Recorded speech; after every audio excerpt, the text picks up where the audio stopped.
Hello everyone, आपका क्या हाल चाल है। आई होप आप लोग बढ़िया होंगे। मेरा नाम है डॉक्टर मयंक बर्नवाल और आपका स्वागत है फार्मेसी प्रैक्टिशनर में। तो आइए अब अपने वीडियो के सीरीज को आगे बढ़ाते हैं और एंजाइना और मायोकार्डियल इन्फेक्शन के बारे में हम लोग बात करेंगे आज।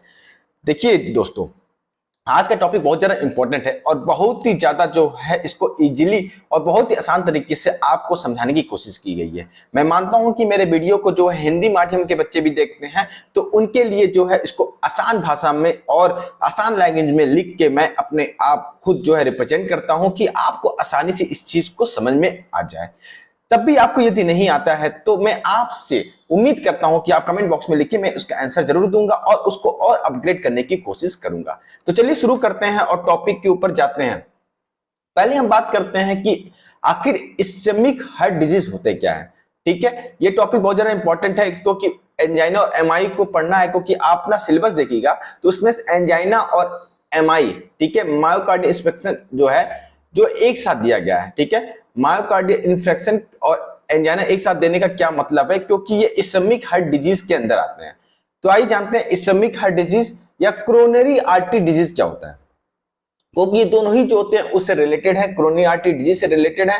तो ये होते क्या है, तो देखिए, जो इस्केमिक हार्ट डिजीज या क्रोनरी आर्टरी डिजीज होता है occur when the insufficient blood, जो कि देखिए सबसे पहले क्या होता है, हार्ट जो होती है, आप एचएपी में पढ़े होंगे, हार्ट में क्या होता है, बहुत सारे मसल्स होते हैं, ठीक है, जो कि हार्ट को जो है क्या कहते हैं पंपिंग में हेल्प करते हैं। ठीक है, अब क्या है कि कहते हैं कि मान लीजिए कि हार्ट की मसल्स में भी तो कोई ब्लड लेके आ रहा होगा जो उसको ऑक्सीजन प्रोवाइड करा रहा होगा, वो होते हैं क्रोनरी आर्टरी। ठीक है, अब क्रोनरी आर्टरी जो होती है वो ऑक्सीजन प्रोवाइड कर रही है उनकी मसल्स को, जिसके कारण वो कॉन्ट्रैक्ट करते हैं, बस मोटा मोटा ही समझिए। ठीक है, तो यहां पर बोल रहा है कि ब्लड में यदि ऑक्सीजन की कमी हो जाए, इनसफिशिएंट ब्लड फ्लो मतलब ऑक्सीजन की कमी हो जाए हार्ट के मसल्स में due to the blockage of the blood vessels. ठीक है, मान लीजिए कि हमारा ये खेत है, बस ऐसा समझिएगा, इस खेत में जो है हमारा जो है ये जो है एक रास्ता है जहां से पानी हमारे खेत में आती है, उससे सिंचाई हम लोग जो किसान होता है वो करता है, जिससे कि हमें जो है उससे हमको जो है फ्रूट्स कहते हैं, फ्रूट्स जो लगाया होगा, जो फूड लगाया होगा, वेजिटेबल लगाया होगा, वो हमको मिलता है। ठीक है, तो ये खेत मान लीजिए हार्ट है और ये जो रास्ता है जहां से पानी आ रहा है, तो ये रास्ता को मान लीजिए ब्लड वेसल्स और पानी जो आ रहा है उसको मान लीजिए ब्लड। अब मान लीजिए इसमें कोई ब्लॉकेज हो जाए, तो ब्लॉकेज हो जाएगा तो क्या होगा, उस खेत में पानी मिल पाएगा, नहीं मिल पाएगा। तो क्या उस फ्रूट वेजिटेबल्स उग पाएंगे, नहीं उग पाएंगे। ठीक है, तो उसी तरीके से हमारे हार्ट के में भी जो है वो ब्लड वेसल्स ब्लॉक हो जाते हैं, किसी कारण से ऑक्सीजन नहीं मिल पाता, तो इसके कारण जो है कि हार्ट ठीक से काम नहीं कर पाता। ठीक है, तो यही है, any blockage in the coronary artery reduce the blood supply of the heart muscle. ये दो टाइप्स के होते हैं, एंजाइना और एमआई। ठीक है, इतना समझ में आ गया हो आपको, इसका स्क्रीनशॉट ले लीजिए बच्चों। ठीक है, अब देखो दोस्तों, अब आगे हम लोग बात कर लेते हैं इसको फिगर के माध्यम से कि अच्छे से और समझ में आ जाए। देखो, क्रोनरी आर्टरी डिजीज जो कि अभी हम लोगों ने पिछले ही बात किया था, यही वाला इस्केमिक हार्ट डिजीज जिसको क्रोनरी आर्टरी डिजीज कहते हैं। ठीक है, इसमें क्या हो रहा है, इसमें क्या हो रहा है कि plaque buildup in the artery. Plaque मतलब क्या होता है, प्लेग मतलब क्या होता है कि कोई ऐसा कोलेस्ट्रॉल जमा हो जाए, ठीक है, कुछ कैल्शियम जमा हो सकते हैं। ठीक है, तो ये सब चीजें यहाँ पे जमा हो जाती हैं, जिसके कारण क्या हो गया, देखो तो इनके डायमीटर कम हो गया, ब्लड वेसल्स का डायमीटर कम हो गया, तो इसमें ब्लड की सप्लाई जितनी होनी चाहिए उतनी मिलेगी नहीं होगी, तो ऑक्सीजन जो होता है नहीं मिलेगा। हम सभी जानते हैं कि ब्लड जो होते हैं, ब्लड के अंदर आरबीसी होता है और आरबीसी में जो होता है हीमोग्लोबिन होता है। हीमोग्लोबिन जो होता है हीम प्लस ग्लोबिन से मिलकर बना होता है, और इसी के अंदर जो होते हैं आयरन होते हैं, और आयरन जो होते हैं ऑक्सीजन कैरी करने का काम करते हैं। मतलब कि आयरन जो होते हैं ऑक्सीजन, 4 ऑक्सीजन जो होते हैं कैरी करते हैं, और जो है ब्लड में जो ऑर्गन्स होते हैं, टिश्यूज होते हैं, जिसको रिक्वायरमेंट होता है उसको ये भेजने का काम करते हैं आयरन के थ्रू। ठीक है, ये सभी हम लोगों ने एचपी में पढ़ा है। ठीक है, तो यहां पर क्या हुआ कि कम हो गया तो कोरोनरी आर्टरी डिजीज कहेंगे, प्लेग बिल्डअप हो गया। अब एंजाइना किसको कहेंगे, तो एंजाइना हम जो कहेंगे if the harder for the blood blood to get through the artery. ठीक है, यहां पे भी देखो हार्डर हो गया, इसी कारण हार्डर हो गया। तो एंजाइना कोई डिजीज नहीं है, ये कंडीशन है। ठीक है, कि जिसमें कि जो है कि प्लेग का फॉर्मेशन हो जाता है, और जो होते हैं कि इसके कारण जो दिक्कत आती है। समझ में आया होगा आपको। Angina is not a disease, this is condition. Heart attack, heart attack जो है एमआई को कहते हैं, एमआई का दूसरा नाम ही जो है हार्ट अटैक है, जिसमें क्या होता है प्लेट तो बनी गए हैं, अब इसमें क्या होता है क्लॉट हो गया बीच में, क्लॉट होने से क्या हुआ कुछ भी जो ब्लड यहाँ पे थोड़ा मोड़ा ब्लड जा भी रहा था जिसके कारण ऑक्सीजन जो है उस हार्ट को प्रोवाइड हो जा रहे थे, पर यहाँ पे तो कुछ भी नहीं मिल रहा है। कुछ भी ना मिलने से क्या होता है कि ब्लड जो ठीक से सप्लाई ना होने से हार्ट अटैक आता है। देखते नहीं हार्ट अटैक आ गया, ठीक है, ज्यादातर जो है दिन में ही हार्ट अटैक मतलब कि भोर के समय जो होता है हार्ट अटैक आता है। क्यों आता है आप कमेंट बॉक्स में जरूर बताइएगा, बहुत ही इजी क्वेश्चन है, इसका आंसर है, ठीक है। अब देखो, अब आते हैं हम अपने एंजाइना के ऊपर और इसको पढ़ने की कोशिश करते हैं।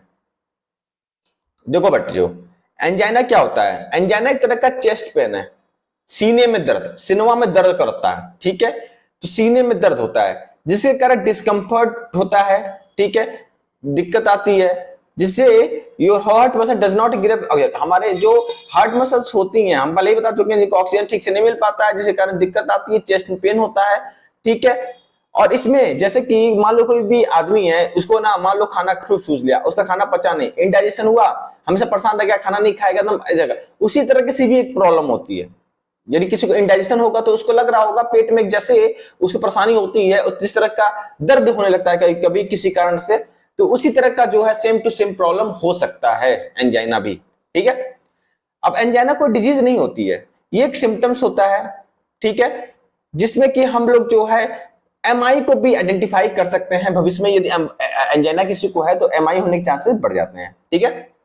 Which is occur whenever the imbalance between the myocardial oxygen supply and demand, जितनी मान लो कि हमें खेत वाला एग्जांपल बताया, खेत में जो था ये नहर थी, नहर के थ्रू जो है पानी इस खेत में आ रहा था और इस खेत को जो है 1 लीटर पानी की 10 लीटर पानी की जरूरत है सिंचाई के लिए मान लो, ठीक है। अब उतनी ना मिलकर इसको 5 लीटर ही पानी मिल रहा है, तो ये खेत में क्या होगा, फल फूल जो है वेजिटेबल उतना उग पाएगा, नहीं उग पाएगा, नहीं उग पाएगा तो क्या मतलब रह जाएगा इसका बच्चों, ठीक है। तो इस चीज को हम लोग ध्यान में देखते हुए यहां पर जो है हमको उतनी ऑक्सीजन सप्लाई होनी चाहिए जितनी डिमांड है, तभी जो है इसका फायदा होगा, उतना ही जो है उतना प्रॉपर्ली हार्ट जो है काम कर पाएगा, ठीक है। इतना आपको समझ में आ गया होगा आई होप, और इसका जो है आप स्क्रीनशॉट जो है ले सकते हैं, ओके। अब आइए आगे, अब आपकी कोरोनरी आर्टरी है, तो कोरोनरी आर्टरी में क्या हो रहा है, एक ही बात को मैं बार बार बता रहा हूं कि प्लेक का फॉर्मेशन हो जा रहा है कोरोनरी आर्टरी में, जिसको कोलेस्ट्रॉल हो सकता है, कैल्शियम हो सकती है, बहुत सारी चीजें हो सकती हैं जो कि कंबाइन होकर जो है पाइप को ब्लॉक कर देती हैं, ठीक है। तो इस कारण जो है इनसफिशिएंट ऑक्सीजन नहीं पहुंच पाता है। इस फिगर को आप जो है बना लीजिए अपने हाथ से, ठीक है। मैं तो 1 नंबर का काम चोर हूं, मैं हाथ से नहीं बनाता हूं जल्दी, ठीक है, पर आप काम चोर मत करिएगा, आपको एग्जाम में लिखना है, ठीक है, इस चीज के लिए प्रिपेयर्ड रहेगा और अपने डी फॉर्म एग्जिट एग्जाम के लिए भी प्रिपेयर्ड रहेगा बच्चों, ठीक है। तो यहां पर जो है, यहां पर ये चीज को फिगर को आप बना लीजिएगा अपने हाथ से, जो कि आपके नंबर को इंक्रीज कर देगा, ठीक है। अब आगे, factor influencing myocardial oxygen supply and demand, कौन कौन से फैक्टर होते हैं जो ऑक्सीजन सप्लाई को जो इफेक्ट कर सकते हैं। तो देखिए कार्डियक वर्क, जैसे हार्ट रेट, ये भी इफेक्ट कर सकता है, ब्लड प्रेशर हो गया, बढ़ गया तो ये भी दिक्कत कर सकता है, मायोकार्डियल कंडक्टिविटी जो होती है वो भी इफेक्ट करती है, तो ये सब चीजें होती है, वेंट्रिकुलर हाइपरट्रॉफी हो गया, साइज जो वेंट्रिकल की बढ़ गई तो ये भी इफेक्ट कर सकता है, वॉल्व कोई डिजीज हो जाता है, ठीक है। तो ये सारी चीजें जो होती हैं ये मायोकार्डियल ऑक्सीजन सप्लाई को अफेक्ट करती हैं, तो इन सभी से हमको बचना चाहिए, ठीक है। तो ये चीज जो है आपको हमेशा पता होना चाहिए कि ब्लड प्रेशर किसी का बढ़ रहा है तो उसको कम करो भैया, भाई नहीं तो दिक्कत हो जाएगी, ब्लड प्रेशर घट रहा है तभी ये दिक्कत हो जाएगी, हार्ट रेट जो है बढ़ रहा है घट रहा है, एरिथमिया टाइप का हो रहा है तो भी दिक्कत हो जाएगी।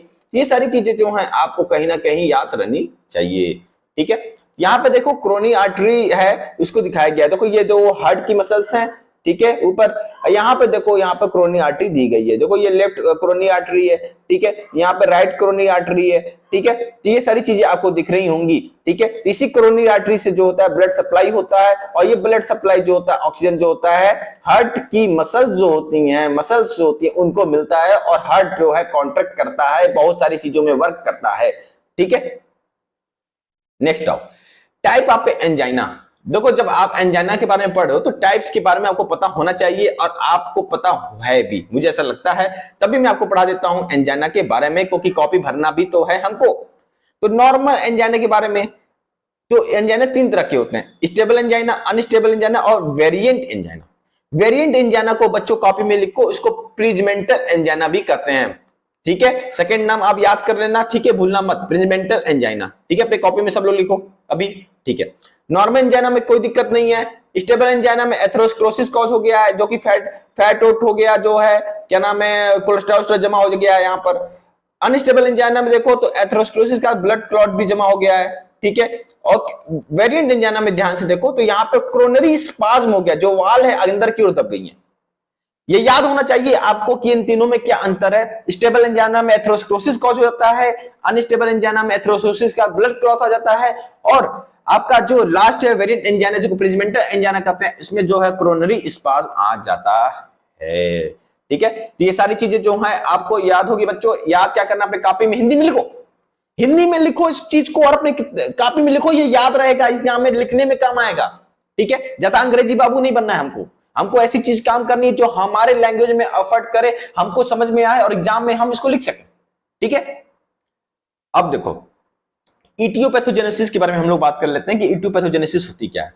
इटियोपैथोजेनेसिस हम लोग सब जानते हैं कॉज क्या हो सकती है, उसकी पैथोजेनेसिस क्या हो सकती है। देखो हाई ब्लड प्रेशर के कॉज हो सकते हैं, स्मोकिंग जो करते होंगे वो भी हो सकते हैं, डायबिटिक मिलेटस हो सकता है, फिर होता है डिसलिपिडीमिया हो सकता है, ठीक है। इसमें क्या होता है, तो इसमें जो होता है imbalance of the lipid such as cholesterol, low density lipoprotein, LDL, triglyceride और एचडीएल, ये जो होती है डिसलिपिडीमिया होती है। इसका इम्बैलेंस हो जाए तो इसी कंडीशन को कहते हैं डिसलिपिडीमिया।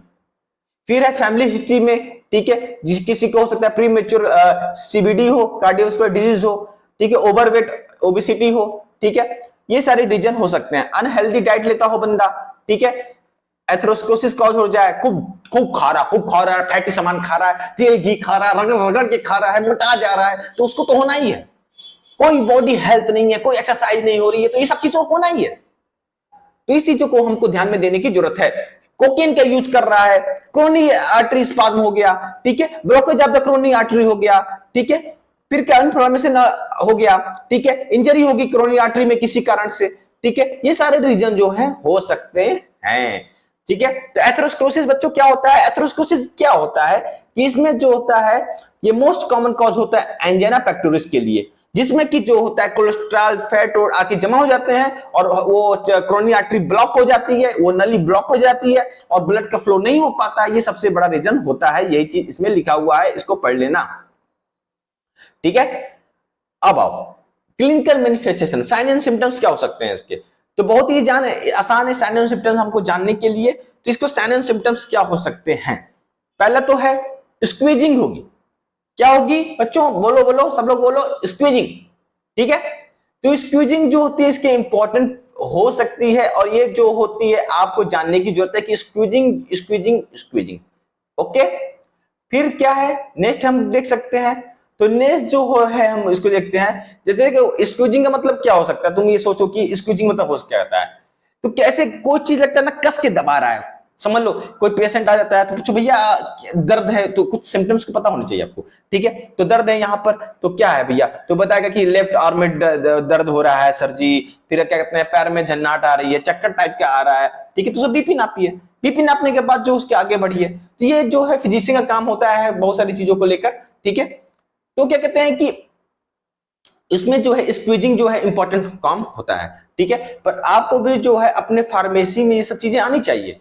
किसी भी पेशेंट को आप कार्डियक से बचा सकते हैं यदि आपको भी थोड़ी मोड़ी चीजें आती हैं तो, ठीक है। इसीलिए कारण आपको ये सब चीजें पढ़ाई जा रही हैं, ठीक है। इसी कारण आपसे बीपी न पवाई जाती है। अपने फार्मेसी में एक बच्चों एक काम करना, अपने फार्मेसी पे सब लोग मैं तुम सबसे बोलना चाहूंगा कि एप्रन, ठीक है, व्हाइट कोट, और दूसरा चीज व्हाइट कोट और दूसरा स्टेथोस्कोप, सब लोग अपने अपने अपने फार्मेसी में रखेंगे और पहनेंगे। अब हमको बदलना है, सिनेरियो बदलना है, सोच बदलनी है पब्लिक की, ठीक है। तो क्या कहते हैं स्क्वीजिंग होगी, बर्निंग होगा, जलन जैसा लगेगा, ठीक है, प्रेसिंग, कोई दबाव लग रहा है, कोई दबा रहा है। फिर होगी चोकिंग, क्या होगी चोकिंग, चोकिंग मतलब होता है जो गाड़ी को चोक नहीं होता, चोक कर गया, तो घुटना, दम घुटना मत दब रहा है, ठीक है, उसको कहते हैं चोकिंग मतलब दम घुटना, ठीक है। ब्रस्टिंग प्रेशर, ठीक है, ब्रस्टिंग प्रेशर होगा।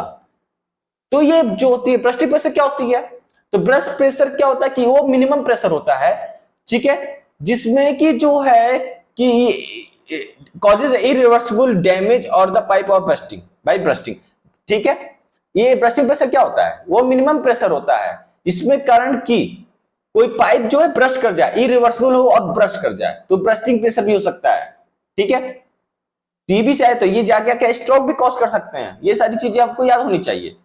और ये जो होती है प्रोसेस जो होती है या तो क्विकली हो सकती है, स्लोली हो सकती है, इसमें लोकेशन क्या क्या हो सकता है ये सब पता होना चाहिए। Chest, right left arm, right या लेफ्ट आर्म हो सकता है, शोल्डर हो सकता है, नेक जा हो सकता है। ड्यूरेशन इसका 5 मिनट से लेस देन 5 मिनट रहेगा, ठीक है। तो याद रखे रहना। फिर डिस्पीनिया, ठीक है, डिस्पीनिया कंडीशन आएगी, जैसे कि शॉर्टेज ऑफ ब्रीथ, सांस लेने में प्रॉब्लम होगी, हाँ, कम कम सांस ले पाएगा, पसीना आएगा, फैटनेस होगा, ठीक है। तो ये फैटनेस क्या होता है, feeling that you about the become unconscious, ठीक है, ऐसा लगेगा, अनकॉन्शियस बेसिस होगा, पाल्पिटेशन होगा, और अंतिम में डिजीनेस, चक्कर चक्कर आएगा, ठीक है। तो ये सारी चीजें कंडीशन देखने को उसमें मिलती हैं। अब बात हो ट्रीटमेंट की, ठीक है। तो बच्चों मैं आपको ये बता देता हूं, मायोकार्डियल इन्फेक्शन भी जो है हार्ट अटैक भी इसी में है, पर मैं सोच रहा हूं कि उसका अलग से मैं वीडियो बना दूं, ठीक है, पर पार्ट इसी का रहेगा वो। देखो नॉन फार्माकोलॉजिकल में आ जाओ, तो नॉन फार्माकोलॉजी में क्या करना है हमको, वही चीज है कि देखो बच्चों एक चीज मैं बता रहा हूं, एमआई के लिए यदि मेरे पास टाइम बचता है तो मैं एमआई इसी में इंक्लूड कर दूंगा, ठीक है। वीडियो जो है 40 मिनट का हो जाएगा, ठीक है, नहीं तो फिर मैं सेकंड वीडियो में इसको बना दूंगा, ठीक है। अभी जैसे खत्म हो जाएगा, पर मैं आराम से रुक रुक के पढ़ाऊंगा, कोई जल्दबाजी नहीं करूंगा कि एक एक चीज आपको समझ में आ जाए और हिंदी में बढ़िया सा समझ में आए कि बढ़िया मजा आ जाए यार, मजा आ जाए तभी तो पढ़ने में मजा आएगा यार, एग्जाम में लिखने में मजा आएगा, ठीक है। तो नॉन फार्माकोलॉजिकल में बात कर लें तो avoid heavy exertion and take rest. पता चले कि यार तरीके लाइफ तो है अपना माचो, चलना है सीढ़ी पर ढांचो, ठीक है। तो ये सब नहीं करना है हमको, ठीक है, ये चीज नहीं करना है हमको, ज्यादा थकान वाली काम नहीं करनी है, ज्यादा हैवी लोड वाला काम नहीं करना है, ये चीज आपको ध्यान में रखने की जरूरत है। और रेस्ट ज्यादा से ज्यादा लेना है, और जो है अपनी लाइफस्टाइल को मॉडिफिकेशन करना है, ठीक है। या यदि आप जॉगिंग क्या नाम है कि वॉकिंग कर रहे हैं तो धीमे धीमे करिए, आराम से, ठीक है। स्मोकिंग को बंद कर दीजिए, स्मोकिंग पिए जाने तो ये भी दिक्कत कॉज करता है, हार्ट रेट को बढ़ाता है, हार्ट बीट को बढ़ाता है, आपको पता होना चाहिए स्मोकिंग, और इतने खतरनाक होता है, रिस्क फैक्टर का काम करता है, ये चीज याद रखी रहेगा। वेट को कंट्रोल रखना, ये सारी चीजें हमको पता होनी चाहिए। फिर आते हैं फार्माकोलॉजिकल के बारे में, जो कि दवाई वाला काम होता है इसमें, ठीक है, जिसमें कि मेडिकेशन के बारे में हम लोग जानते हैं, ठीक है। अब देखिए इसमें क्या होगा, when the patient is complain of left side of retrosternal chest, retrosternal chest आप देख लो, ये जो स्टर्नल है इसके साइड वाले जितने ही भाग है रेट्रोस्टर्नल चेस्ट, यहाँ पे दर्द होगा, ठीक है। लेफ्ट आर्म, ये लेफ्ट आर्म में हो गया, लेफ्ट आर्म, शोल्डर और jaw pain, first ask your is related to the heart, we are associated with shooting, ठीक है। तो ये चीज याद रखना, पूरा जलन होता है, पूरा फैलाव में ही डायग्नोसिस टाइप में आ जाता है, ठीक है। तो रेट्रोस्टर्नम चेस्ट पेन होता है, याद रखना, सबसे आसान चीज है इसको पकड़ने का, ठीक है। फिर इसमें आता है यदि सब्सट्रैक्टेड एंजाइना है तो pain is experience left side of the chest, बता दिया। If the pain is radiated, मतलब फैलते जा रहा है लेफ्ट जॉ तक, लेफ्ट शोल्डर तक, medial aspect of the left arm तक, तब जो होता है एंजाइना की कंडीशन हो सकता है, ये पेन जो है इधर जो है फैल रहा है। तो if pain appearing in the exertion, ठीक है, थकाने वाला है या डिसअपियर हो जा रहा है रेस्ट के बाद, तब समझ लेना ये एंजाइना की कंडीशन है, ठीक है। तो इसके लिए क्या दोगे, तो इसके लिए सबसे पहले जो है सबलिंगुअल सॉर्बिट्रेट दे दो उसको, कि उसको आराम तुरंत मिल जाए, ठीक है।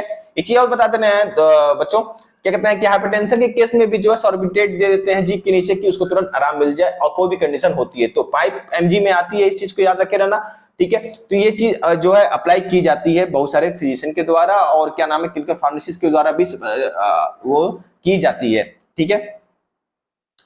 अब देखो यहां पर आ जाओ, तो यहां पर देखो सॉर्बिट्रेट जो है 5 से 10 mg का आता है, सबलिंगुअल देते हैं, ठीक है। ओके, सॉर्बिट्रेट हो गया, आइसोसॉर्बिट डाइनाइट्रेट होता है, ठीक है। फिर आता है टेबलेट जो होती है आपका एनजीसेड, 0.5 mg में आता है सबलिंगुअल, इसको भी देते हैं नाइट्रोग्लिसराइड, कोई एक याद कर लेना यार, ये हम तो ये कहेंगे यही याद कर लेना, ठीक है, बात ही खत्म। देखो यहीं पर दिया है, जीटीएन भी दिया है, आइसोसॉर्बिट डाइनाइट्रेट यही है, ठीक है, बढ़िया सा मस्त है, ठीक है। तो इसी को याद कर लेना, ठीक है, आइसोसार्डिल, ठीक है, आइसोसार्डिल 5, मतलब कि 5 mg में 10 mg में आता है, ठीक है, ये चीज याद रख लेना। अब आओ, ऑलवेज कीप द सबलिंगुअल, अपने पैकेट के पास ही रखे रहना, कभी जरूरत हो सकती है भाई, तो इस चीज को रखे रहना, पैकेट पे पास रहे जिस बंदे को इसकी दिक्कत है, ठीक है। If the pain does not subside, ठीक है, अधिक शांत ठीक है, नहीं हो रहा है, तो repeated sublingual tablet after 5 minute में यदि पेन बढ़ते ही जा रहा है और शांत नहीं हो रहा है, फिर उसको 5 मिनट बाद जो पेशेंट को प्रिस्क्राइब करते हैं कि भैया अपने जीभ के नीचे फिर से रख दो इसको, ठीक है, कि शांत हो जाए, डोज जो है बढ़ा देते हैं, ठीक है, इस चीज को याद रखा जाता है। इफ नो रिलीफ, अब इसको no relief after the second tablet के बाद भी इस बंदे को रिलीफ नहीं हो रही है, मान लो किसी को एंजाइना हुई, एक टेबलेट जो अपने पॉकेट में रखा हुआ है, उसको पहले से प्रॉब्लम थी, डॉक्टर ने कहा था 3 4 5 6 टेबलेट अपने जेब में रखे रहना, और जब तुमको दिक्कत होगी तो अपने जीभ के नीचे रख देना सॉर्बाइट को, पर वो बंदा जो है सॉर्बाइट को रखता है, उसको रिलीफ नहीं हुआ, दूसरा रखता है 5 मिनट, तब भी रिलीफ नहीं होता है, तब क्या करना है, तो give the 1 tablet of Disprin and the refer to immediate, उसको एस्पिरिन तुरंत दीजिए। एस्पिरिन क्या करता है, ठीक है, थिनर का काम करता है, ठीक है, तो क्लॉट जो बन रही होगी तो उस क्लॉट को खत्म करेगा, ठीक है, तो वहां पे थोड़ा सा रिलीफ हुआ, ब्लड जो है अपना जो है ब्लड जो है यहाँ पे मान लीजिए क्लॉट बना था, ठीक है, ये जो था आपका जो है प्लेग बना था, जिसको तुरंत हटाएगा और तुरंत ब्लड सप्लाई होगा, तुरंत ही जो है उसको ब्लड मिलेगा और तुरंत उसको कार्डियोलॉजिस्ट के पास भेजिए, उसके अकॉर्डिंग जो उसको ट्रीटमेंट दी जाएगी, ठीक है। अब देखो coronary vasodilator for acute pain हुआ तो उसके लिए कुछ ड्रग जो बताई गई है, यहाँ पर आप देख सकते हो, वही है एसोसर्बाइड 510 mg है, ठीक है, ये चीज रख लेना भैया, लिखना मस्त, कॉपी भरना भी तो है यार, ठीक है, पता होनी चाहिए कुछ चीजें, ठीक है, उसको फिर उसको आराम से सीट पे बैठाओ, ठीक है, फॉर 24 आवर प्रोटेक्शन के लिए स्मो 20 जिसको एसोसर्बाइड कहते हैं ये देते हैं, ठीक है, ये चीज याद कर लेना। इसमें से बेटा हम एक चीज बता दे रहे हैं आपको, इसमें से 2 ड्रग याद कर लेना, एक ये याद कर लेना और एक ये याद कर लेना, अपनी कॉपी में लिखने का काम आएगा, ठीक है, तो ये चीज याद रखना, ये फार्माकोलॉजिकल मैनेजमेंट है, ठीक है, तो ये चीज याद रखना, ब्रांड नेम जरूर याद रखना, जो ब्रांड नेम नहीं याद करेगा ना, हाँ, तो हमसे पूरा नहीं होगा, सब लोग ब्रांड नेम याद करेंगे और साल्ट भी याद करेंगे, ब्रांड नेम सबको पता होना चाहिए और साल्ट का और कितने एमजी का होता है वो भी पता होनी चाहिए, ठीक है। मैं देखो बच्चों, मैं एक चीज में एक खुल के बात करना चाहूंगा आपसे, देखिए मेरी जो दिल की वो है कि मैं अपना पढ़ा रहा हूं तो कोई कोरम पूरा करने के लिए पढ़ा रहा हूं कि कोरम पूरा करके मैं चला जाऊं और हो गया, बच्चे समझते रह गए, मास्टर जो पढ़ाते रह गया, ये चीज नहीं करना है मुझको। ऐसा करना है कि आप मार्केट में उतरो ना तो आपको पता होनी चाहिए कि आपके पास जो है जो ड्रग आ रही है उसका क्या काम होता है, और तुरंत जो जान लो कि सबसे अधिक कौन सी ड्रग चल रही है, कौन सी मेडिसिन चल रही है, कौन सी मेडिसिन चलाई जा रही है, कैसे चलाई जा रही है, ये चीज आपको पता होनी चाहिए, ठीक है। तो घूमना नहीं, आप 3 महीने की जो इंटर्नशिप करते हो अपनी, तो उसमें आपको बहुत सारी चीज पता चल चाहिए, जब चीफ फार्मासिस्ट और सीनियर फार्मासिस्ट के अंडर में जब काम करते हो तो आपको सारी चीज पता होनी चाहिए कि फिजिशियन के द्वारा जो ड्रग आ रही है उस चीज को कैसे देनी है। गवर्नमेंट को लेकर नहीं यार, गवर्नमेंट तो विटामिन के गोलियां बस भी करते रहेला, ठीक है, तो वहां की बात नहीं कर रहा हूं, ठीक है, जो गवर्नमेंट में अच्छी चल रही होगी, जो अमृत फार्मेसी में किसी की लगेगी इंटर्नशिप, जिसकी जॉन औषधि में लगेगी, तो वहां की मैं बात कर रहा हूं, ठीक है। आप देखो, आओ बच्चों, यहाँ पे देखो, यहाँ पे दिया है फिगर, ठीक है, ये फिगर याद कर लेना, इसमें आ जाएगा, एसोसर्बाइड था, इसका ब्रांड नेम था, स्मो का आइबोट कंपनी का बहुत ही तगड़ी दवा है, ठीक है। फिर यहाँ पे देख लो दिलीजेम का था 30, ठीक है, डेल्टियाजेम जो कि ये भी प्रिस्क्राइब की जाती है, ठीक है। अब देखो एंटी थ्रोम्बोलिटिक, ठीक है, ये भी ड्रग प्रिस्क्राइब की जाती है क्योंकि जो इसलिए की जाती है, सब समझना मेरी बात को, ऐसा इसलिए की जाती है क्योंकि जो कि एंटी थ्रोम्बोटिक एजेंट है, जो ब्लड क्लॉट बन जाता है, ब्लड क्लॉट बन गया तो उसको खत्म करने में काम आता है, ठीक है। कैसे आता है मैं तुमको ये बता देता हूँ, फिगर को पीछे करके मैं दिखाना पड़ेगा थोड़ा, ठीक है, तो पर और बढ़िया समझ में आ जाएगा। कहाँ गया भैया, हाँ देखो, यहाँ पर जो है ना ब्लड क्लॉट जो फॉर्मेशन हो जा रहा है, इसको कम करने के लिए काम में आता है। मान लो इसको तो कम नहीं कर सकते पर इसको तो हटा सकते हैं, ठीक है, इस कारण जो है इसका हम यूज करते हैं, ठीक है। तो ये चीज आपको समझ में बच्चा आ रही होगी, ठीक है दोस्तों। तो यहाँ पर देखो, यहाँ पर जो है मैंने आपको पढ़ा दिया था बहुत सारी चीजें, ठीक है, तो यहाँ पर आप देख सकते हो इसोस्प्रिन, जिसको एस्प्रिन कहते हैं यार, ऐसी कोई बवाला चीज नहीं लिख दी है, ब्रांड नेम लिखी है इकोस्प्रिन, 150 mg का होता है, 75 mg का होता है, ये याद रखे रहना, अच्छा नहीं होगा, नहीं याद नहीं करोगे तो हम कट्टी हो जाएंगे सबसे, ठीक है। तो 150 mg और 75 mg का आता है, ओडी देते हैं इसको, इकोस्प्रिन, ठीक है, 150 mg और 75 mg, 150 mg 75 mg, 150 mg, अरे माला लेके जप लो यार, कैसे भी जपो पर याद होना चाहिए भैया, हमको नहीं पता, ठीक है। एग्जाम में जो है फार्माकोलॉजी में यदि एमजी नहीं लिखोगे, फार्माकोथेरेपेटिक्स में एमजी नहीं लिखोगे, आप जो है डोज नहीं लिखोगे, does not a matter, you are not eligible for this, no एकदम नहीं, एकदम बर्दाश्त से बाहर है। मैं तो रहूंगा मास्टर तो मैं तो 0 काट के दे दूंगा, पहली बात तो ये, तो आपको याद होनी चाहिए एमजी, ठीक है। High risk cases and recent MI add anti platelet agent, ठीक है, इफ हाई रिस्क है तो एंटी प्लेटलेट एजेंट हम इसमें ऐड करेंगे, जैसे कि क्लोपीलेट 75 mg होती है, ऐड किया जाता है, जिसका साल्ट होता है क्लोपिडोग्रेल, ठीक है, जो ब्रैकेट में वो साल्ट है क्लोपिडोग्रेल, इसका ब्रांड नेम भी याद कर सकते हो भाई, बस यही याद कर लेना, बस काम चल जाएगा। बहुत ही फेमस है क्लोपिडोग्रेल, ऐड करते हैं, इसका कॉम्बिनेशन फॉर्म में होता है, ठीक है, ये कॉम्बिनेशन फॉर्म में भी आता है। इसका ब्रांड नेम आप देख सकते हो क्लोपिलेट A1OD और इकोस्प्रिन AB1AD। बट बच्चों याद रखना कि दूसरी कंपनी का दूसरा नाम भी हो सकता है। यहाँ पे मुझे कोई ठेका नहीं दिया कि इसी कंपनी का नाम लिखना है, ठीक है, मुझे मिला अच्छा नाम लिखा, बड़ी कंपनी का नाम लिखा तो मैंने लिख दिया, ठीक है। बहुत लोग ऐसे होते हैं जिनको एस्पिरिन इंटॉलरेंस कर जाता है, ठीक है, जिसको पेप्टिक अल्सर होता है, ठीक है, तो उसके लिए क्या करेंगे हम लोग क्लोपिडोग्रेल बस देंगे, 75 mg का दे देंगे, जिसके अकॉर्डिंग जो है जरूरत होगी उसको, ठीक है। अब देखो यहाँ पे जो है क्लोपिडोग्रेल दिया गया है, क्लोपिडोग्रेल यहाँ पे देख सकते हो टेबलेट, यहाँ पे एटरोस्टेटिन का भी दिया गया है, यहाँ सब चीज देखो बच्चों देख सकते हो। टू कंट्रोल द एथेरोस्क्लेरोसिस, यदि एथेरोस्क्लेरोसिस कंट्रोल करना है, जो कि किनारे जो बन रहा था बच्चा प्लेग बन रहा था, ठीक है, मेरा प्लेग जो देखा था ना तुमने, याद कर लो, पीछे वीडियो करके देखो, पीछे वीडियो करके देखो, हम नहीं जानते, हम नहीं दिखाएंगे, हम कट्टी हो जाएंगे सबसे, तो पीछे वीडियो करके देखो और बताओ हमको वहां पे प्लेग का फॉर्मेशन हुआ था किनारे साइड में पीला पीला, ठीक है, उसके लिए आप बोल रहे हैं। बीच में जो बन रहा था क्लॉथ, उसके लिए हम बताए थे, ठीक है, एंटीप्लेटलेट एजेंट के बारे में बात किया था। अब जो प्लेग बन रहा है उसके लिए हम बात करने जा रहे हैं, ठीक है। देखो यहाँ पे क्या करते हैं, लिपिड प्रोफाइल जो है विद स्टेरिन देंगे, जिसमें कि इसमें हम देखो इसमें सीरम कोलेस्ट्रॉल, ठीक है, जो 150 से कम होना चाहिए, एलडीएल 70, 100 से कम, एचडीएल 40 से अधिक, और ट्राइग्लिसराइड 130 से कम होना चाहिए, ठीक है। हमको ये बताओ कौन सा जो है कोलेस्ट्रॉल फायदेमंद होता है, एलडीएल कि एचडीएल, कमेंट बॉक्स में चाहिए मुझे आंसर इसका। अब देखिए इसके लिए देखेंगे नोवास्टेट, ठीक है, ये 10 mg में आता है और एचएस देते हैं, रात को देते हैं एचएस, कोड पता होनी चाहिए, एब्रेशन पता होनी चाहिए, डॉक्टर की प्रिस्क्रिप्शन की जो है आपको राइटिंग पता होनी चाहिए कि ओडी क्या होता है, टीडीएस क्या होता है, क्यूआईडी क्या होता है, ये सारी एब्रेशन याद कर लेना, ठीक है। यूट्यूब पे बहुत सारे वीडियो पड़े हुए हैं, उसको देख लेना यार, ठीक है। रोसुवास्टेटिन, ठीक है, ये देते हैं, ठीक है, ये याद रख लेना, ये बहुत ज्यादा इंपॉर्टेंट है, रोसुवास्टेटिन याद रखना। एंटीऑक्सीडेंट ड्रग के बारे में, अब देखो क्या है, कोई मेडिसिन जो अपडेट हो रही है कंबाइंड फॉर्म में आ रही है, तो इस चीज के लिए मैं रिस्पॉन्सिबल नहीं हूं, ठीक है, वो चीज आपको खुद अपडेट होना पड़ेगा, ठीक है। एंटीऑक्सीडेंट ड्रग में याद करो तो ALA100, जिसका जो अल्फा लैपोइक एसिड होता है, एंटीऑक्सीडेंट ड्रग भी प्रिस्क्राइब की जाती है, इसका साल्ट जो होता है अल्फा लैपोइक एसिड 100 mg में आता है। कहोगे सर इतना याद कैसे होगा, देखो याद करने का एक तरीका एक ही है, मैं तुमको आपको बता दे रहा हूं अभी से, ट्रिक कैसे याद करना है तुमको।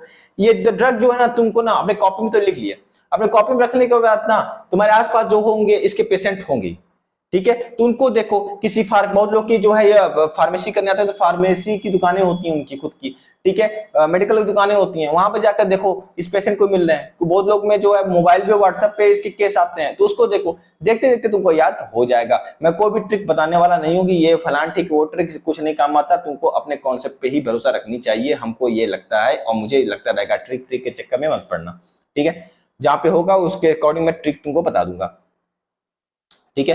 कैप्सूल रिवेप 1OD देते हैं या तो, ठीक है, ये चीज हो सकता है। आप देखो तीसरा है टेबलेट मेटोलॉर एक्सेल, 25 mg का आता है, बीटा ब्लॉकर होता है, और ये जो है कार्डिक, एक ये बीटा ब्लॉकर याद कर लेना यार, बस हो गया, ठीक है, बस इतना याद कर लेना हो जाएगा, ठीक है।